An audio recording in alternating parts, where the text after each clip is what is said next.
everyone.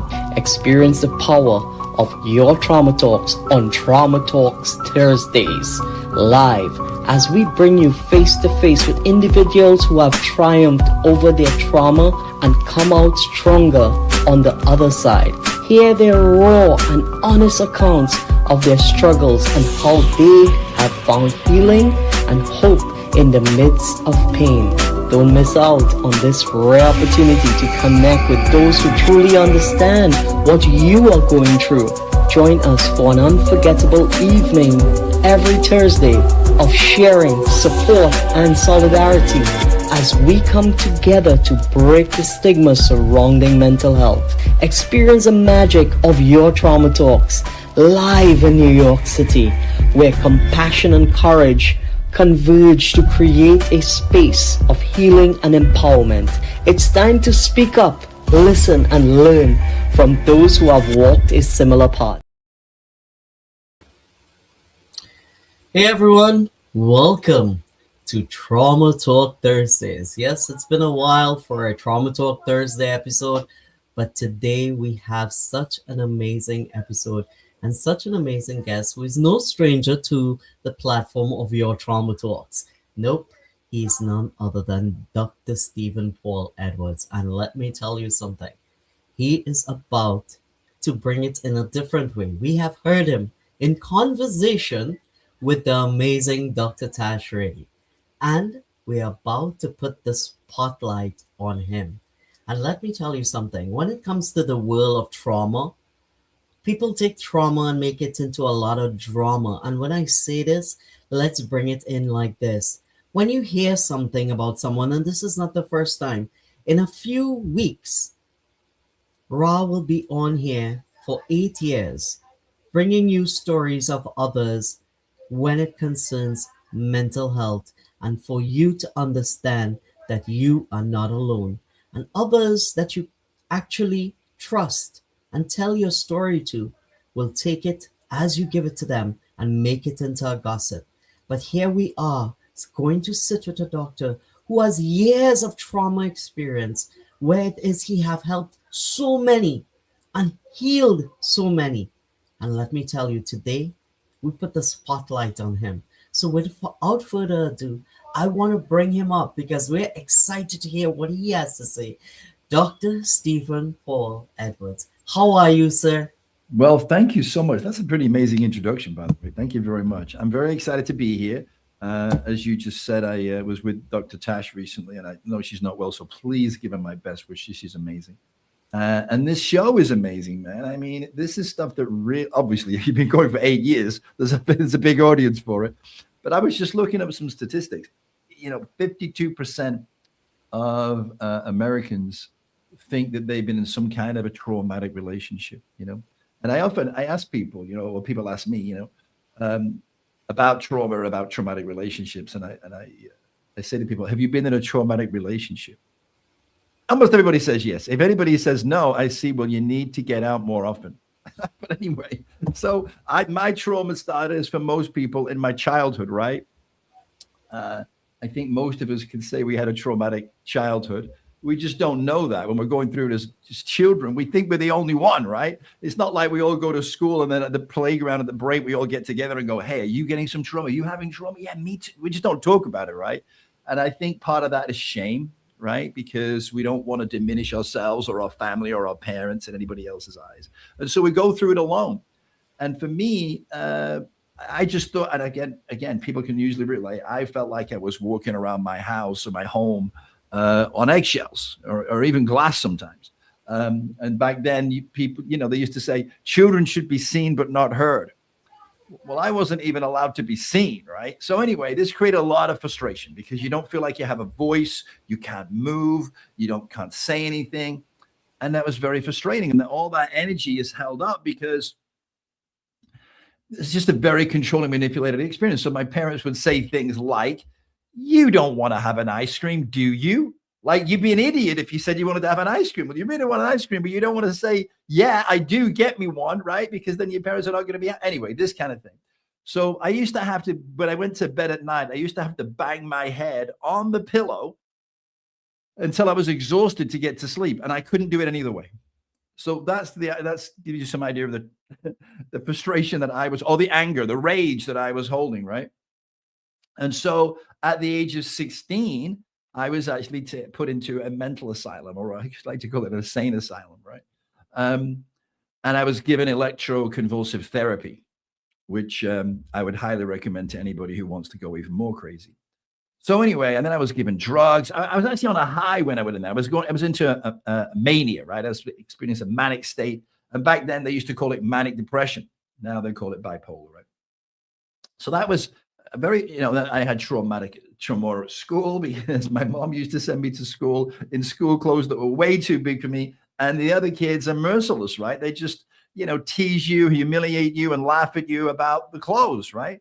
And then one day I'm in the showers at school and we just finished playing soccer. And I'm the kid that gets labeled with having a small dick. It's going to happen to some kid.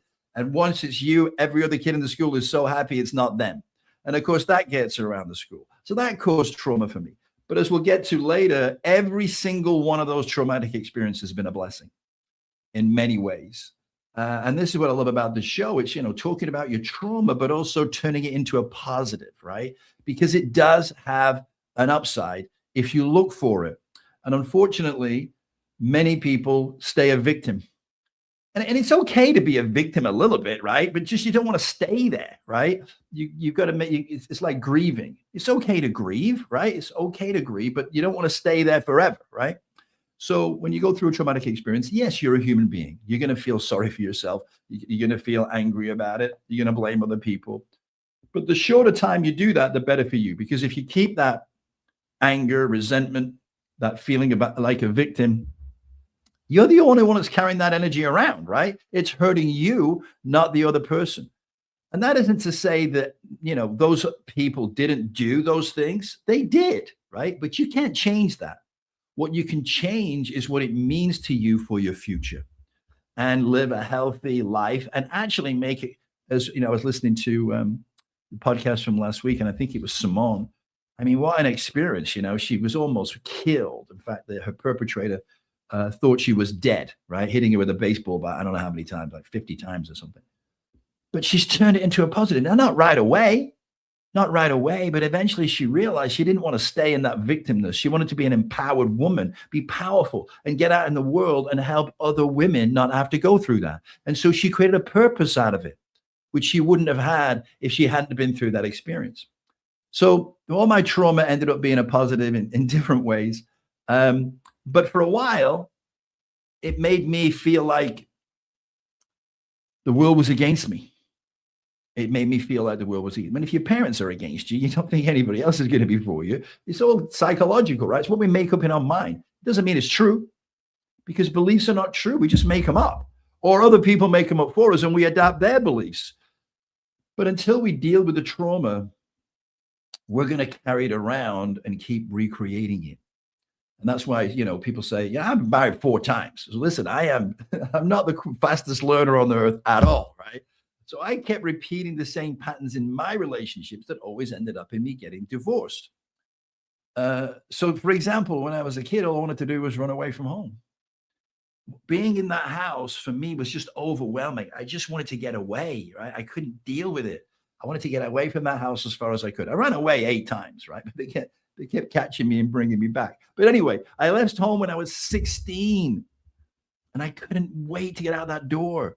I had my own home when I was 17. I bought my own house when I was 17.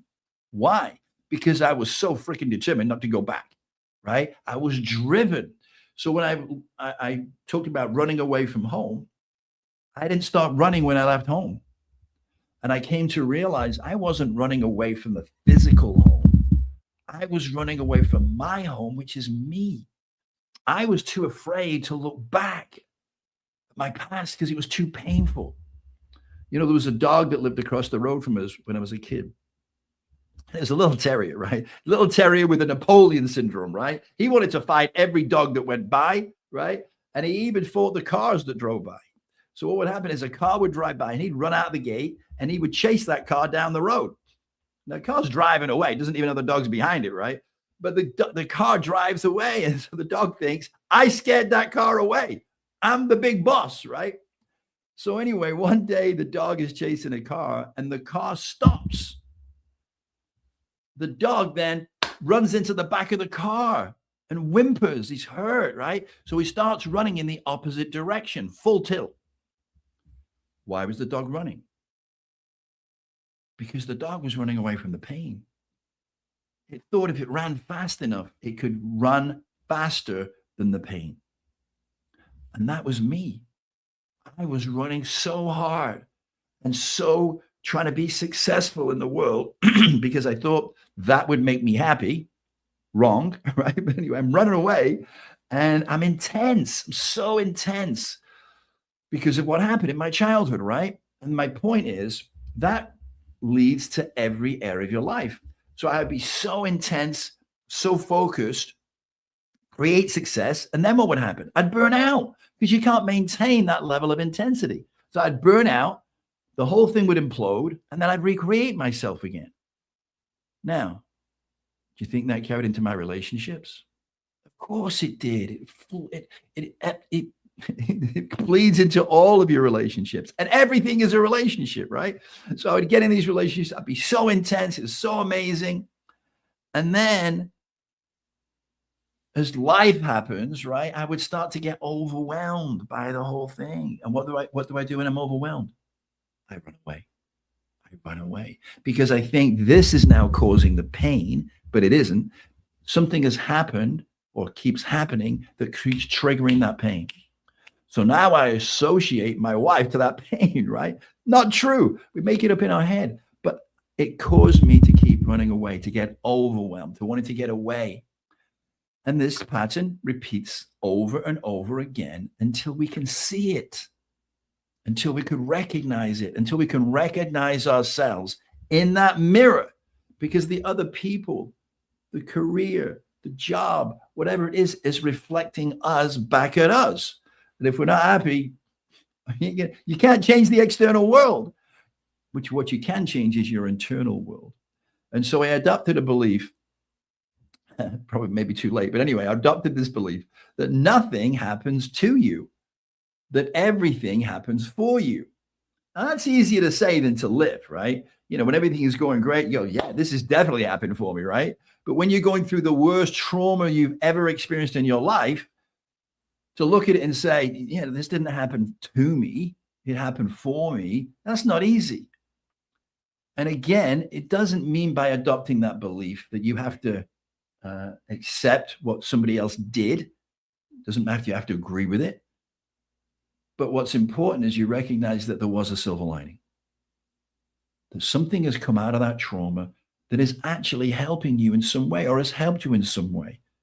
Now, that doesn't happen immediately, right? So I wrote this book, The Venus Flytrap, which is about a toxic relationship, right? I mean, really toxic, but also amazing. We had a lot of fun, incredible experiences, deep love, incredible sex, and a sex room, living in a mansion. We lived a fairy tale life. And you think, well, how do you screw that up? Well, we screwed it up because of our patterns that we had created since we were children. It wasn't even about each other. And we fell into a trap, like many people do, for a while, where you blame, you know, she did that to me, he did that to me, rather than finding why they did it for you. And hopefully in a conversation with Raul, we'll get into some stories about, you know, the truth about life and the truth about why these things occur in our lives. And it's deep, right? It's deep, but it's powerful as well. And if we can understand those things and we can start to believe in that, that'll change everything in your life and everything in your world. So anyway, so I'm going through these experiences, and I at one point, I'm in England. I kind of lived a wayward life. Not surprising, right? So I had to find, you want to find family somewhere, and kids that kind of are a little wayward tend to find that family in something less than positive. Here in America, it's gangs, right? Very often. And they do crazy things in those gangs. And it was kind of like being in a gang, but we didn't have a name for the gang. It was just a crowd of us that used to hang out. But anyway, we were doing drugs. We were doing things we shouldn't be doing. And so well into my 20s, I was living a very, let's just say, rambunctious life, right? So then I came to America for the first time and I loved it. I mean, what's not to love, right? I mean, you come to America from another country. Not that England is not a third world country by any stretch of the imagination, but in comparison to the United States, this is it, right? This is the fantasy. This is the place everybody wants to live then and now. So I decided I was going to come live in America. And once I make a decision, what's happened? It's going to happen. That's just how I am. I'm going to do whatever it takes to get it to happen. Now, part of that, of course, is my energy, my focus, my vibration, all that stuff, envisioning it, because I'm intense, right? But also, you got to do your part physically as well. And I did. So I came to live in America, and I decided when I got on that plane, well, it wasn't when I got on the plane, before I got on the plane, I'd made this up in my mind. This was my belief, right? It doesn't make it true. But my belief is, well, everybody in America is really healthy. Everybody in America works out. I'm going to be left out if I don't start taking care of my body, don't start working out, don't start eating healthy, and putting positive things in my mind. Now, it didn't take me long for me to get here to realize that's not exactly true, but I still was spent on this cleansing my body, getting rid of all the physical toxicity and the mental toxicity. And so I started to read books, listen to audio programs, and I got the audio program by Tony Robbins, right? Great program. Most of you probably had it by Guthrie Renker, right? And anyways, way back when. So anyway, I'm listening to this audio program, loving the audio program, I'm implementing all this stuff. So I became a zealot for using this stuff that Tony was talking about, doing the goals every day. Anyway, and I still use that today. Anyway, so the next thing, a friend of mine calls me up and she says, hey, listen, I got some tickets to go see Tony Robbins tomorrow. You want to come? See how it works, how you manifest stuff, right? So I go to see Tony Robbins and I look up and my business had just failed. See what I mean? Failure, recreation, right? So I look up at him on stage and go, I'm going to do that, right? Just like that. I'm going to do that. Now that makes it sound easy. It wasn't. It was really difficult, but I was committed to that. I was going to find a way. And I actually wrote a book about that too. Anyway, so I get to work for Tony Robbins. And I ended up traveling all over the country and sometimes the world. I was actually on the board of directors in the end, right? But then finally I went, yeah, that's not either, right? So then he introduced me to more spiritual teachers, people like Deepak Chopra, Wayne Dyer. Some of you are going, who the heck is that? It's going back a while, right? So anyway, and then I got into other spiritual teachings by people like Neil Donald Walsh, James Redfield, all these people, right? And I was really attracted to that. I was drawn to that, right? So then I left working for Tony and I started my own Mind, Body, Spirit events. And then people would come up to me at the end and say, man, that was amazing. Would you be my coach? And I go, well, I don't have a license to do that, right? So, and I think I'm not going to go to college for anything. Right? I mean, when I left school, it was one of the best days of my life. I hated school and school hated me. Why did I hate it? Because it was discipline, because it was doing as you were told. It was authoritarian. And where did that come from? My father. What didn't I want? I didn't want anything to do with that, right? And so the idea of going to college for me wasn't even discussed, wasn't even thought of, right? And so going for 7 years, are you kidding me? No, there's no way. But anyway, I then found out from one of my spiritual guides, and he said, look, you can actually go, there's a university, back then it was in Ventura, California. It's called the University of Metaphysics, where you can go and learn how to be a spiritual counselor, and it only takes half the time. I said, okay, I'm in. So I did. And it was studying something I was interested in. And all my life, I'd always thought I was an idiot. Which actually, when you read the book, you will probably think I am an idiot. And to a large degree, I still am. But I didn't think I had the intelligence to learn, right? But I went to this to study this. And it was what I loved. It was what I was excited about. It's what I wanted to know more about. And so it was relatively easy, right? And that's what I say to people. Find your passion. Go after what you're passionate about. You will be successful. You might change it. You might change what you think you want to do. That's okay. It's a part of a journey. And you're going to learn the things you need to learn to be who you really are. Remember the things that you've forgotten so you can be who you really are. You really know who you really are in essence, but you've just forgotten to come into this existence to have an experience. But anyway, so then I get a PhD in that. And then I start counseling, and then so I've got the I've got the personal development side, I've got the spiritual development side, I've got a lot of experience with trauma, all these things that all add to the palette of colors that I can help people create their own masterpiece with. And what I've learned is, amongst other things, is that we all want to go home. We all want to go home. But most people don't know where home is. And your home is in your heart. When you start tapping into your heart, now you're on your way home. And it's kind of crazy, really think about it. The ancients have been telling this for millennia. Live from your heart.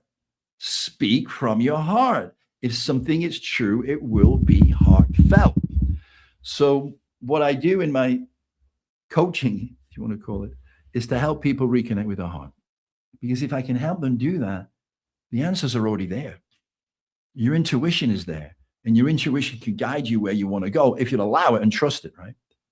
So I call myself a heartist, right? Because I'm getting people into their heart, me too. And with all the things I've learned from personal development, working with Tony Robbins and many others, all the books I've read, the spiritual development, the spiritual counseling, the PhD in spiritual counseling, have given me an incredible palette of colors, tools, resources that I can use to help people get back to being who they really are, while also doing it for myself. Right?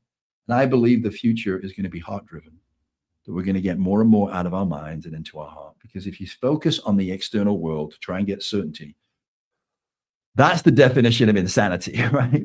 Doing the same thing over and over again and expecting to get a different result. You're not. In fact, it's going to get worse. When we look at misinformation now, people lying and saying whatever they want to say to get what they want, it's almost impossible to get any certainty from the external world. So where do you go?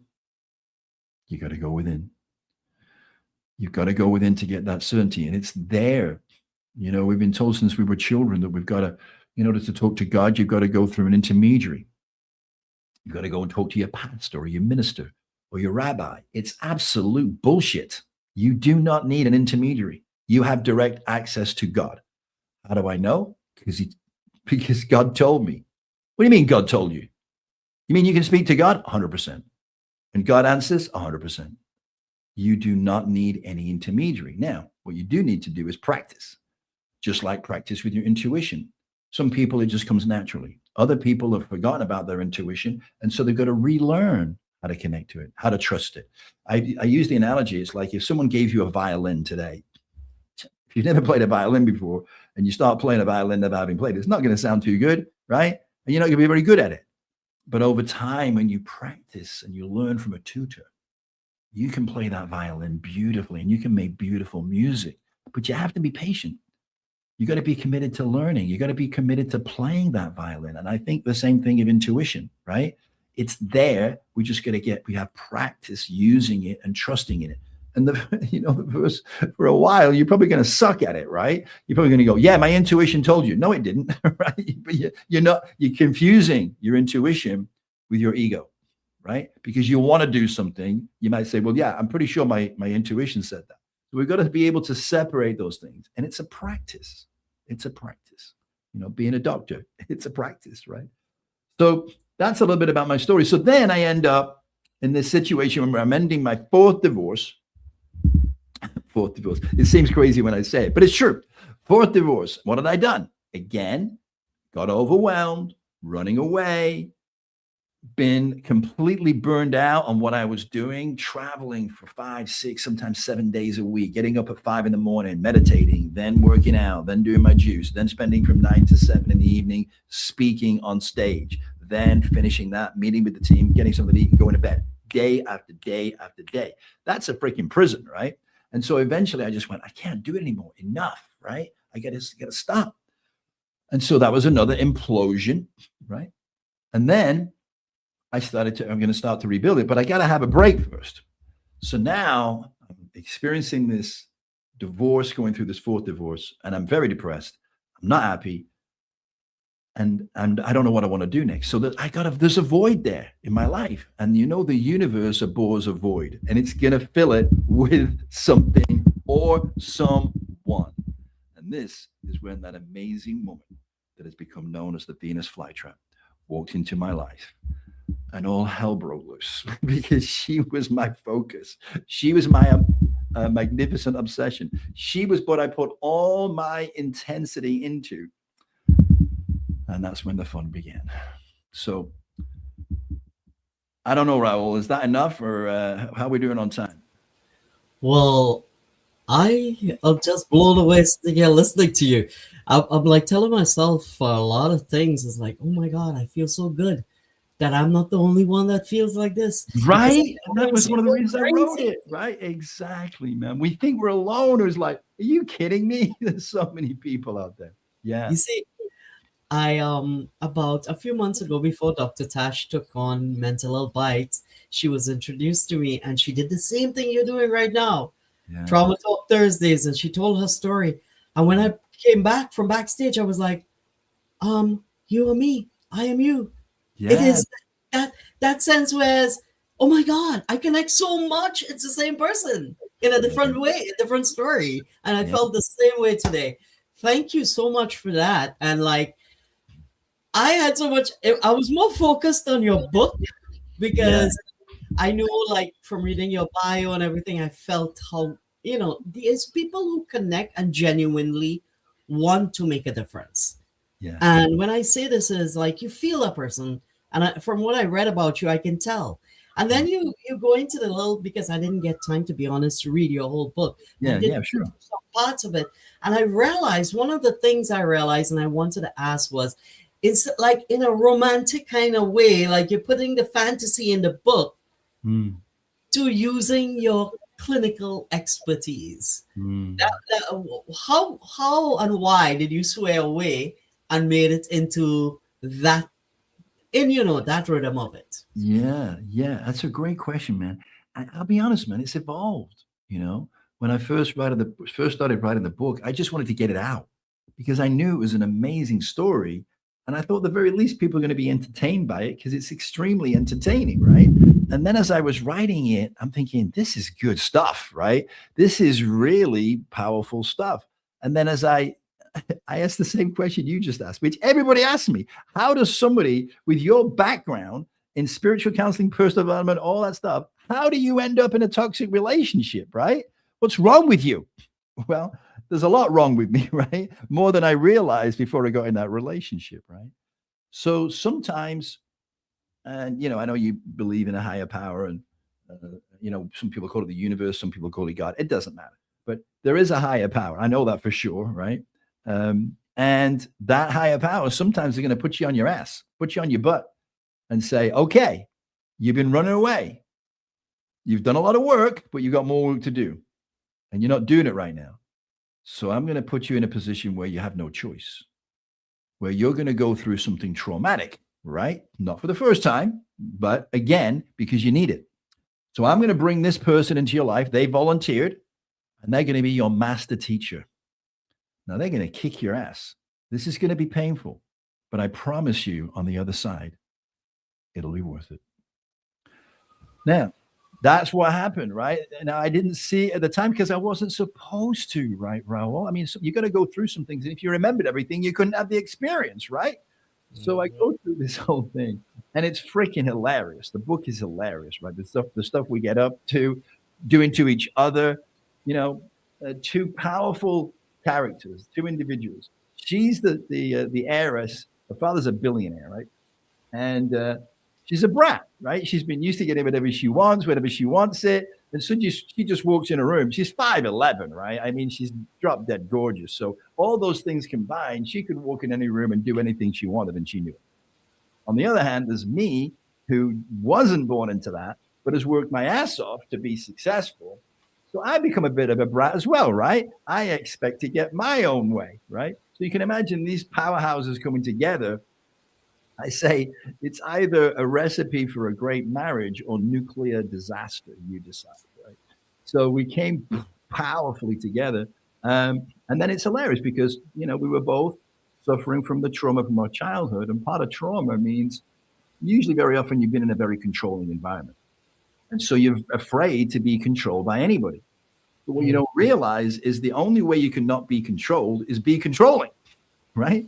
So you say to people, you're very controlling. People, I'm not controlling. I hate controlling people, right? But they don't realize they are being controlling to not be controlled. So we were both in that situation. So and that's part of the hilarity, right? And the conflict and drama between the two of us. Plus the making up was pretty good too. Well, obviously, the making up has to be the best part, right?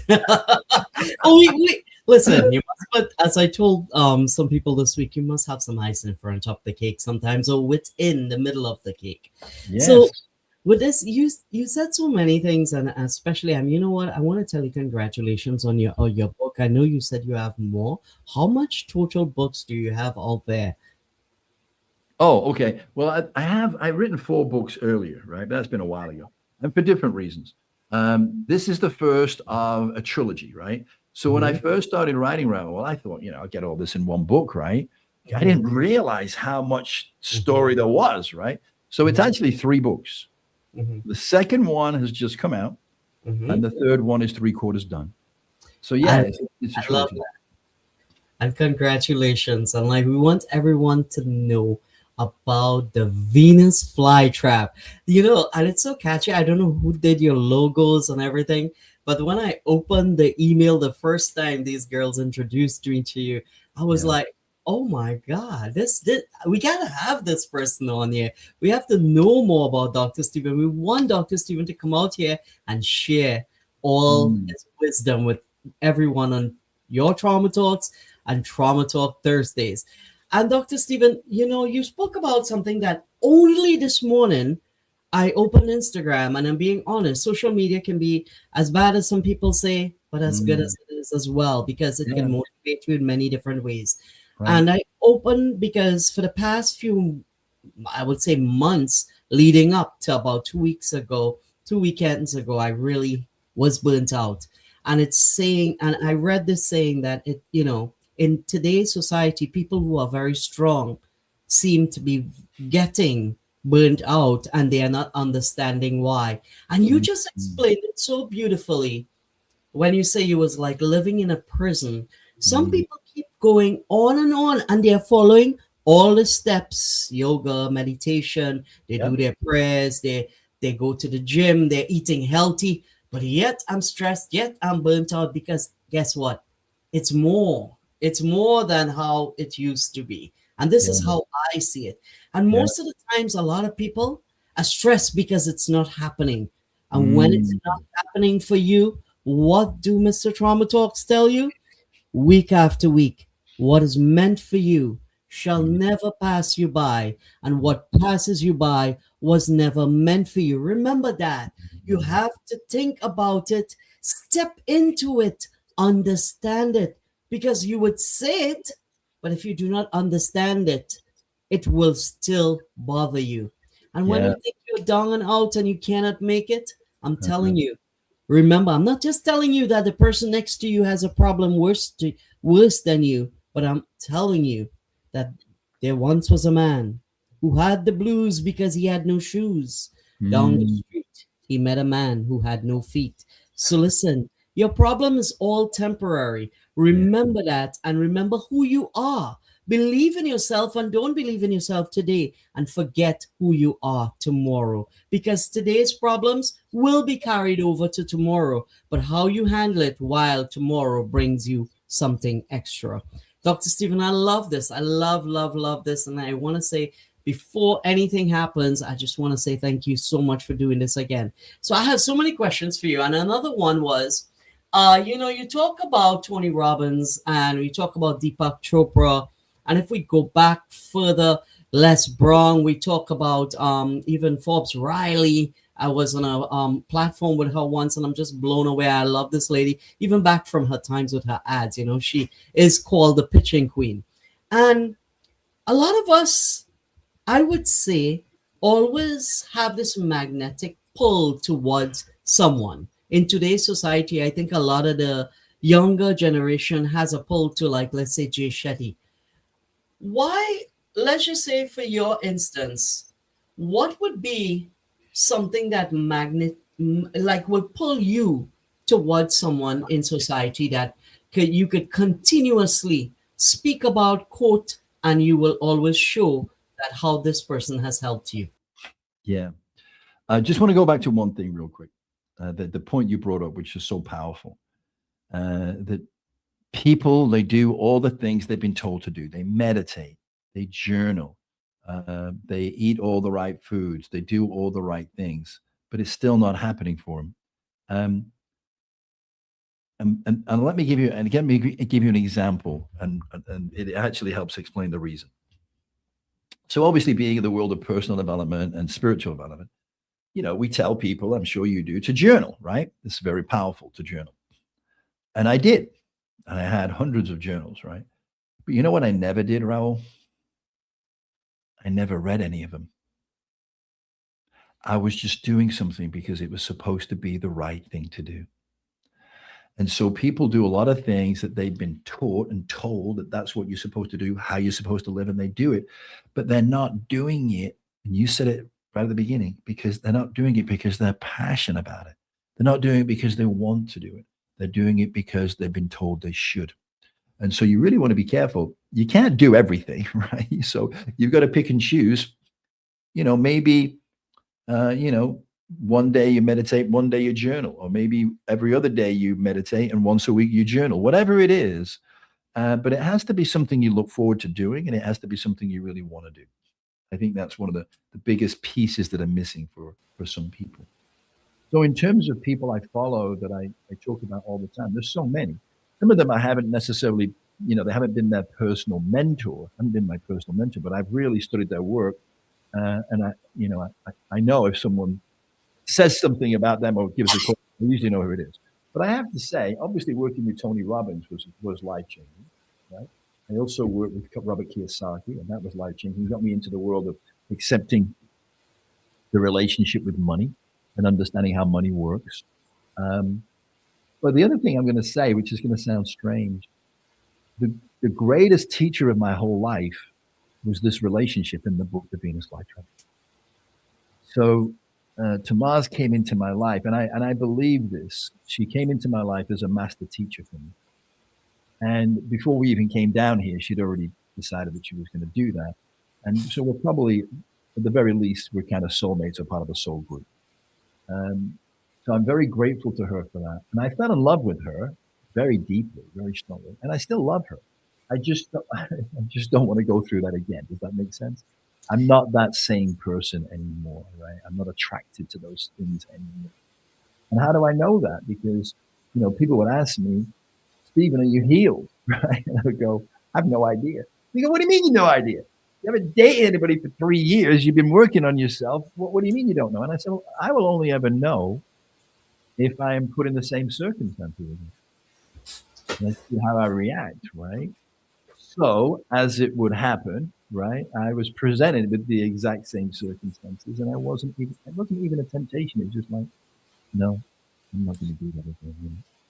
Well, Dr. Stephen, you use that word temptation. How about we do this for you and let these people see and hear a little bit about this temptation, a little bit on a little small break right here. How's that? Yeah, absolutely. All right, so here we go, everyone. Let's share this little screen and let's see what Dr. Stephen is speaking about.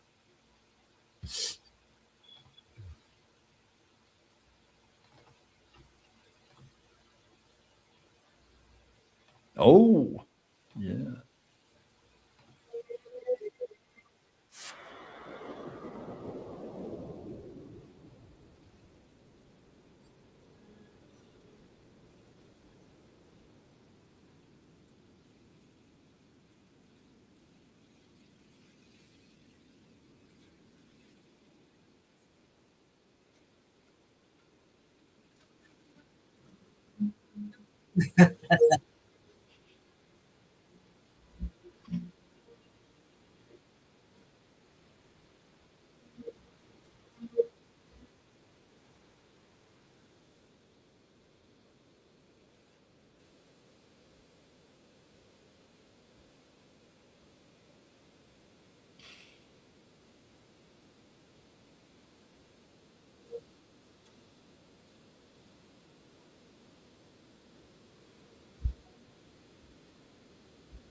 Wow, that was Steven.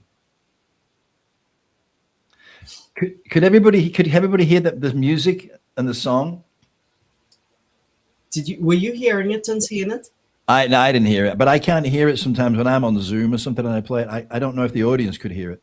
Oh, probably that was the problem. You see, because when I shared that screen, I didn't come back here because I put it full screen. Yeah. I think I only could see the video, not the actual. I didn't hear any music or the song. Oh, okay. Normally we on live. Someone will tell me you can't hear the song, but it, Yeah, they'll let you know. Sometimes people on another platform can hear it, but I can't. I couldn't hear it. So, and it's playing loud and clear over here. So sometimes, yeah, because all yeah. right, so that was amazing. I like the first time I clicked on it, I probably looked at it 3 times, and it is true though.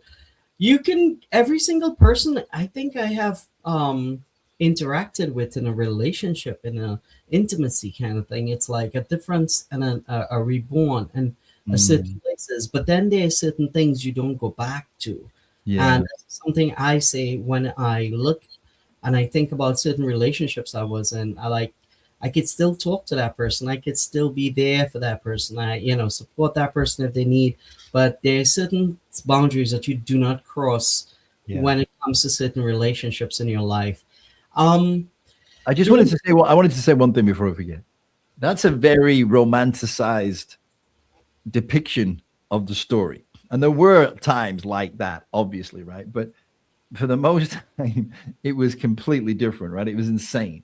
And I wanted to share, if there is time, and Raul, you have to guide me here.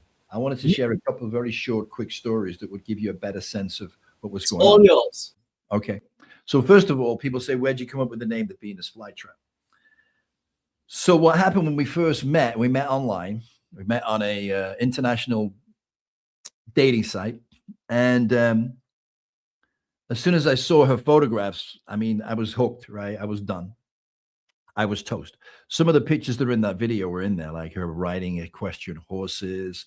She lived in Miami. She lived in Los Angeles. She lived in Paris. She lived in Brazil. She lived all over the world. And all this you could see on this website. So I didn't know yet that she was a former international supermodel, but it didn't surprise me, right? Just looking at it. And so I set about trying to get a date with her, which was a freaking comedy it's in itself, right? Uh, because I felt like a schoolboy looking across the dining room, looking at his first love, right? So anyway, but I managed to get a date with her. Funnily enough, or coincidentally, whatever you want to call it, she only lived down the road from me, right? Now, this is an international website. Usually people live in Paris or Monaco or London or, New York or whatever, and it's a long distance relationship. But she was just down the road. So anyway, I managed to persuade her to go. The best I could do initially, Raul, which is pretty weak, is I got her to agree to go for a coffee with me. I mean, are you kidding me, right? But that was the best I could do. And she agreed to go for a coffee with me on one day. The next day, she canceled. I'm like, oh no, right? So then I set about getting a date with her again, and I finally get her on a date, right? And that was a funny experience too. But anyway, she agrees to go on a date. So I'm thinking, well, I can't let her cancel again. I got to tie this down, right? So we're texting backwards and forwards, and I asked her, I said, what's your favorite flower? And she texted back, bird of paradise. And I joke, right? So I joking with her. I said, nah, mine too. I said, but it's a bit expensive though. So what's your second favorite? I mean, who says that to somebody, right? But she came back right away, Raul, Venus flytrap. She named herself. She named the book, right? So on the one hand, she was this beautiful bird of paradise.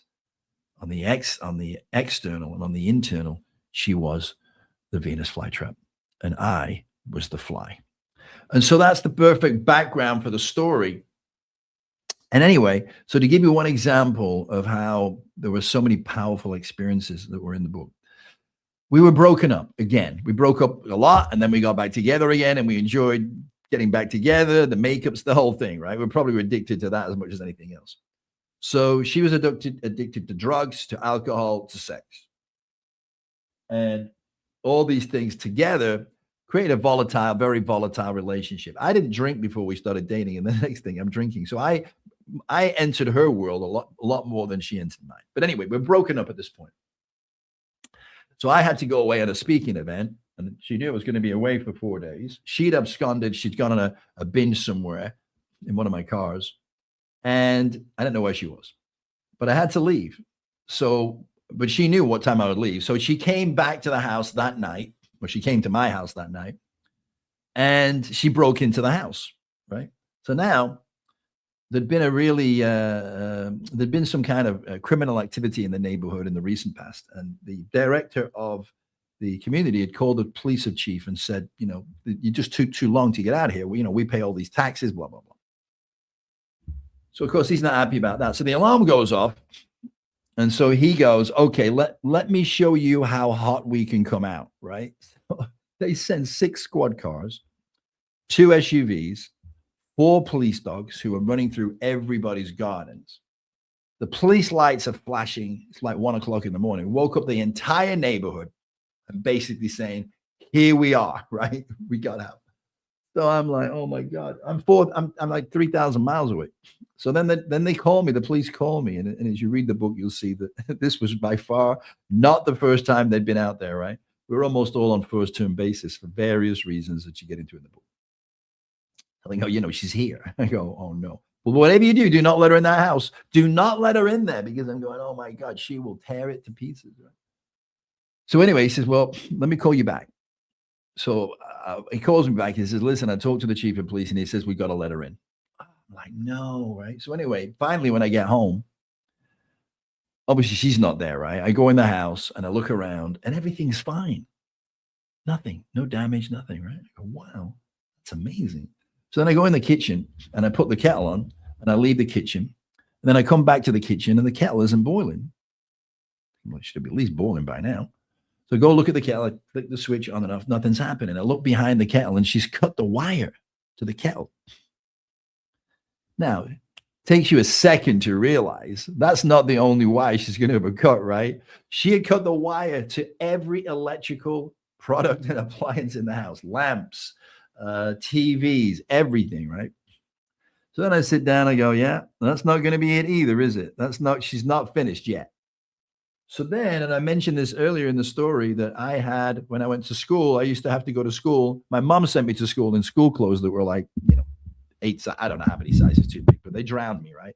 And of course, kids are merciless, right? So they teased me and laughed at me about these clothes every day. The teachers weren't any better. So I had to find a way out of that pain. So by the time I was 9, I was buying my own clothes. And then clothes became very important to me. I always wanted to dress immaculately and look good because I didn't want to be laughed at. So now, coming back to the present day in the story, I'm sitting there. And of course, at that time, I was making a lot of money, right? So my wardrobe was to die for. And I went, oh my God, no, please. No, don't tell me, right? So I go to the closet, I look in the closet, everything's fine. Wow. So then I go in the closet and I open the clothes up, and of course she's cut them to shreds, right? So this isn't, I don't even want to tell you how much the value of those clothes were. And the women are going to really empathize with me now, because I'm going to tell you she did the same thing to all my shoes. And I don't know how many pairs of shoes. Now, I told you earlier that I'd adopted that belief in my life that nothing happens to you, everything happens for you. Now, I also said, you don't get that right away, right? You're a human being. I was so angry at what had happened. I say, listen, I didn't want to hurt her, but I did want to kill her. So I went through all the emotions: anger, frustration, resentment, the victimness, how she could do that to me, right? All that stuff. That's not going to go away. But what we don't want to do is stay there, right? So I don't know how long it took me to calm down. It wasn't that day, and probably lay into the next day or whenever it was. And finally, I sort of crashed into the armchair, looking out over the lake, and I'm going, okay, so this happened for me?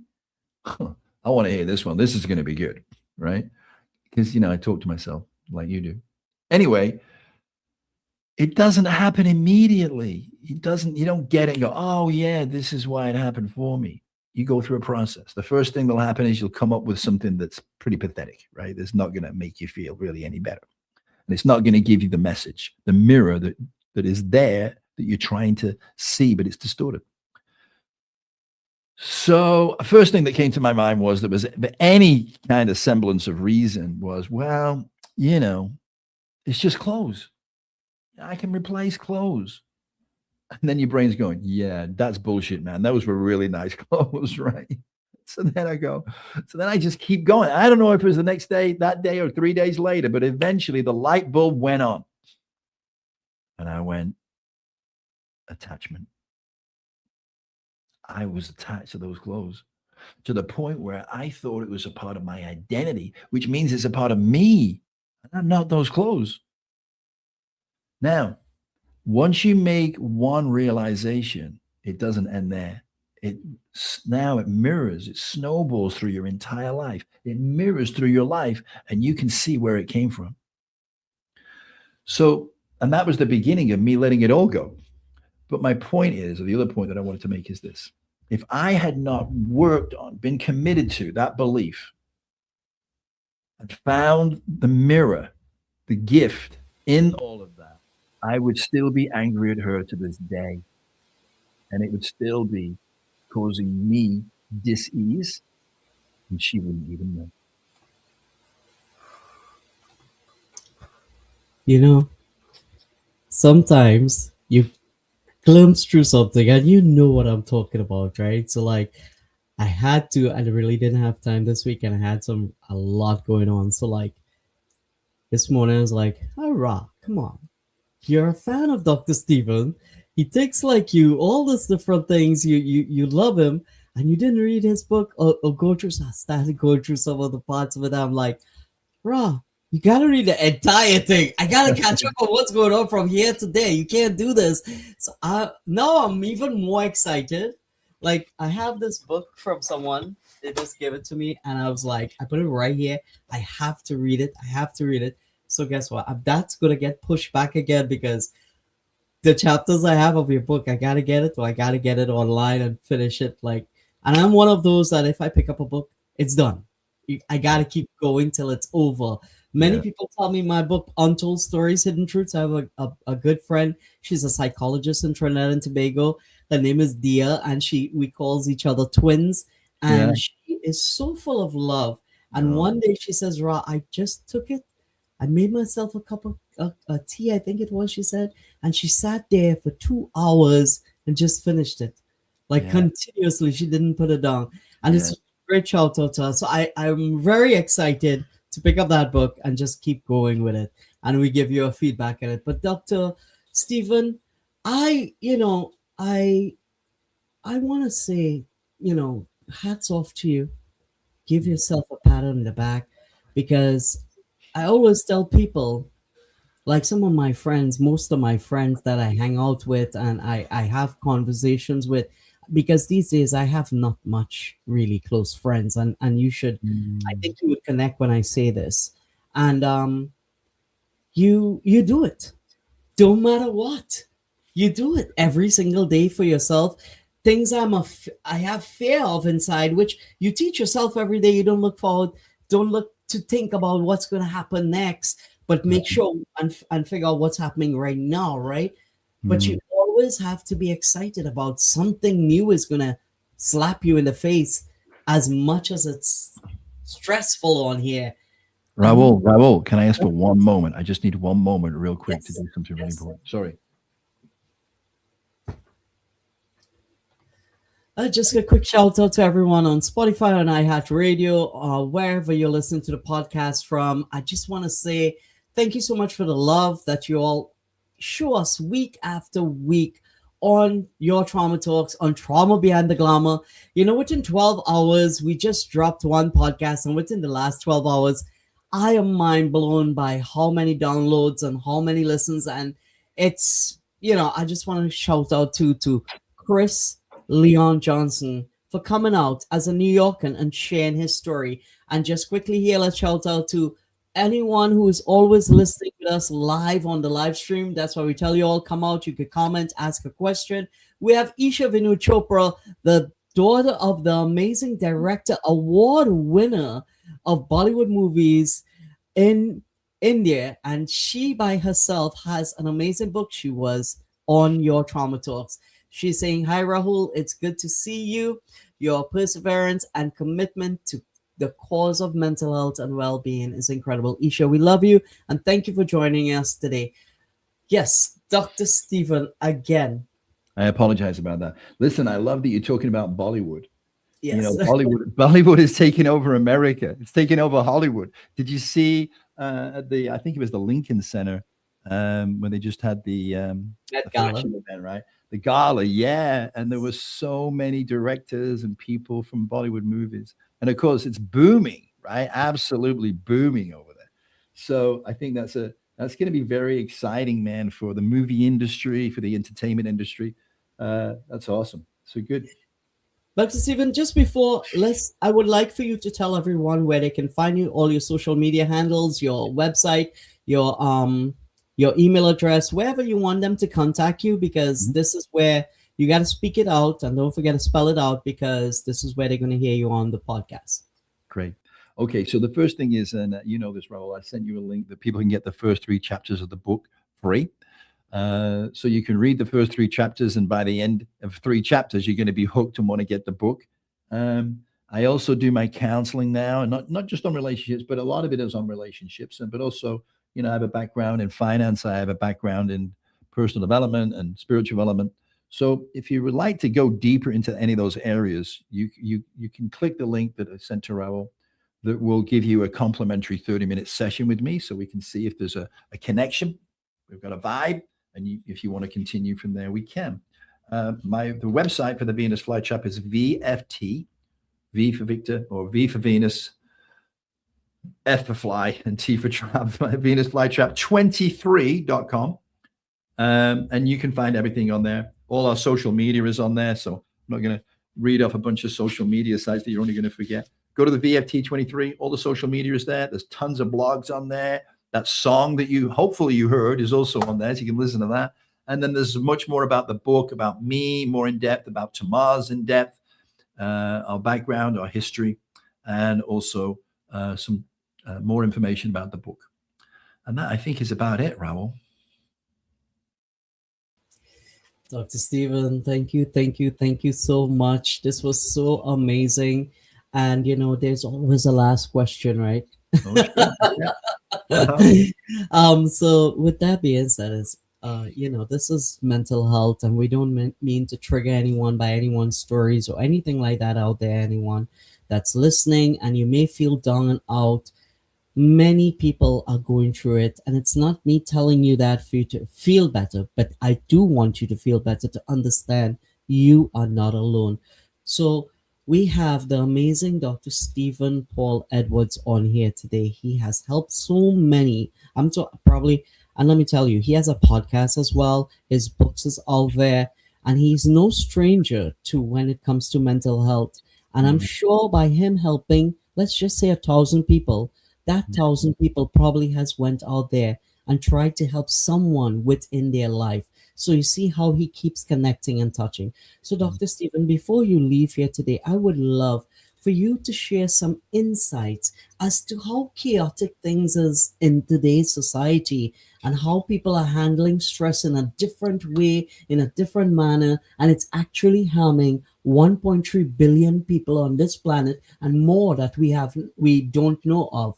I want you to let them understand why and how it is you can connect with them to allow them to know you are not alone. Mm. Man, it's a great question. It's deep, man. That's great. Well, I think because I've been through it and lived it, number one, you know, I've had a lot of trauma in my life, which gives me a deep empathy and also a deep sense of compassion, you know. And also because of those experiences, it's like I'm not going to sit in judgment of anybody, right? I have been through it because I've done it. I've done all the things the wrong way and got through it. And that's why, you know, what Raul said there is so important that you realize you're not alone. You know, there's so many people. Unfortunately, people rarely talk about it, which is why, you know, what Raul is doing and what I'm trying to do, what I am doing with VFT business and what Raul is doing with the Trauma Thursdays is create community where you can come and, hear other people's experiences, feel better about yours. You made the story, about uh, Blue because no shoes and went down the street and went a guy with no feet. There's always someone worse off. And you don't have to, as with this podcast, you don't have to share yourself. Just by listening to what's gone on for other people can be very healing. But most of all, keep in mind that nothing happens to you. Everything happens for you. I'm not saying that's easy. It's not an easy belief to really live, but I will tell you that it's worth it. And when you're prepared to look at yourself and see that everything that you're looking at outside of yourself is simply a mirror, that there's no point blaming, there's no point judging, there's no point being a victim, you don't want to stay there. It's time, if you haven't already, to come out of that mode and start living the life you were born to live, the life you deserve. Be who you really Wow, beautiful. It's like you were talking directly to me as well. Listen, to all those of you listening on the podcast, even looking back at the live streams, we want to tell you that you have to believe in yourself. You have to get out of your comfort zone because no matter what you do, as Ra tells you all the time, things that happen in your life that you cannot control, you are born and you will have to die.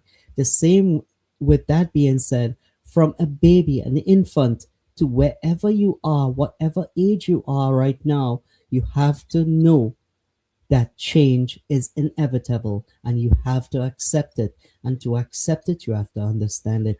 This is Ra and the amazing Dr. Stephen Paul Edwards. We want to tell you thank you. And Dr. Stephen, I would love to say thank you once again for being here and doing this for us. This is Ra, Mr. Trauma Talks, again, and Dr. Stephen Paul Edwards. Thank you.